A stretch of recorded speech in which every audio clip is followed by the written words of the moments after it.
Well, hello again. It's Kevin here with another edition of the Travelling Welshbury. Something a bit different this time. Okay, we've basically got a customer service type video for you. If you saw the last video that I did, which was about the apartment we stayed in Birmingham. You may have picked up that I said there was an issue with the lock. Okay, so what I'm going to do is explain to you how the lock works. Now, first of all, I need to say as well, I'm not breaching any sort of security thing. I'm not telling you how to get into there because, like with all these digital locks, each visitor gets their own unique code. So that I'm not breaking any sort of safety thing there. I'm simply giving you an understanding of how it works so you don't end up in the same predicament we did, which I'll come on to in a moment. Also, I'm going to tell you a little bit of our experience with booking.com, who we booked it through.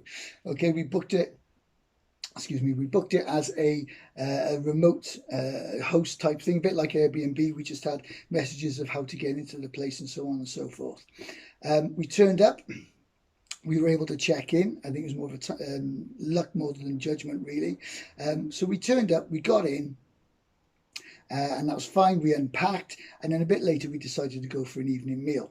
Okay, we used the instructions to lock the door behind us, and then we decided to try and just make sure we could open it. Okay, just make sure we could open it again, and it wouldn't open. And that's where the problem started. We tried to contact the host, no response. We thought at first, okay, well, people put their phone down, they go make a cup or whatever. But then 10 minutes turned into half an hour, which turned into an hour, and we were starting to get a little bit stressed about this because we were locked out.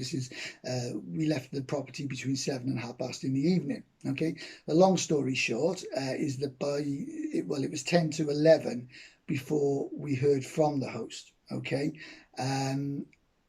by which time we were getting really stressed. We'd sort of gone to Starbucks just to pay to sit somewhere and try and contact friends and family to try and, because we couldn't find the phone number for booking.com.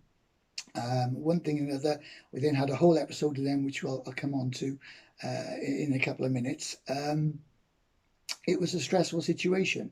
Now, to be fair to the host, okay, what she said had happened was that she'd gone to a wedding party, her phone was on low charge, she plugged it in and then came back to it later and then saw these messages from us and booking.com. And as soon as she realised there was an issue, she was straight on it. She got the whole thing sorted for us. So I've not got an issue with her, okay, just to make that clear. It was extremely stressful at the time.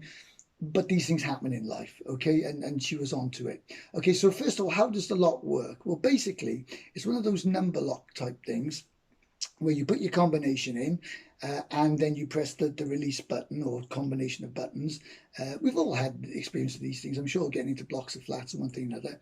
What happens is once you press the release thing, of course, you get this sort of buzzing noise, and that's when you open the door, okay? And that's what we were doing because we weren't told any different, except what we discovered that what you've got to do is put your numbers in, okay, and then press the release button. But then when you hear the whirring noise, that's not the signal to open it, because on the other side of the door, the latch is opening. Okay, so you have to wait until that has finished doing its business and gone the whole thing, and then you open the door. Okay, but we didn't know that. So when we were all trying it time after time after time, the lock thought that we were burglars and it cancelled out the combination and we were just locked out. Very stressful. But as I say, we got over that. She did contact us, we got it sorted, and it was fine after that, no problem. And listen, if I was trying to rubbish her or the apartment, why would I have made the first video? Okay, this is just so you understand how it works. The other issue that we did have, it was in those few hours that we were going through all this. When we did finally contact booking.com, at first they just thought that we couldn't check in. So they were, to be fair to them, they were like, that's no problem, we'll find you alternative accommodation. And if that had been the situation, I'd be singing their praises. But, and I'm keeping a long story very short here, but once they realised that we'd actually checked in, they washed their hands of us. That was it. They literally just washed their hands of us. They were like, no, company policy, once you're in, that's it. We don't want to know. So I was having this prolonged, keeping them on the phone, having this prolonged straightforward conversation, saying, no, you can't do that. I mean, apart from anything else, it wasn't just a case of our clothes and our cases being in there. I've got a heart condition. All my medications were in there. My wife has optical stuff in there because she's got an issue at the moment. All my son's gaming stuff for the tournament that he was going to do, which is, if you've seen the video, is why we went in the first place. It wasn't just a question of pop down to Primark and buy yourself a new set of clothes. It was very stressful, particularly from the point of view of my meds. We also didn't know them at 10 to 11 where we were going to spend the night.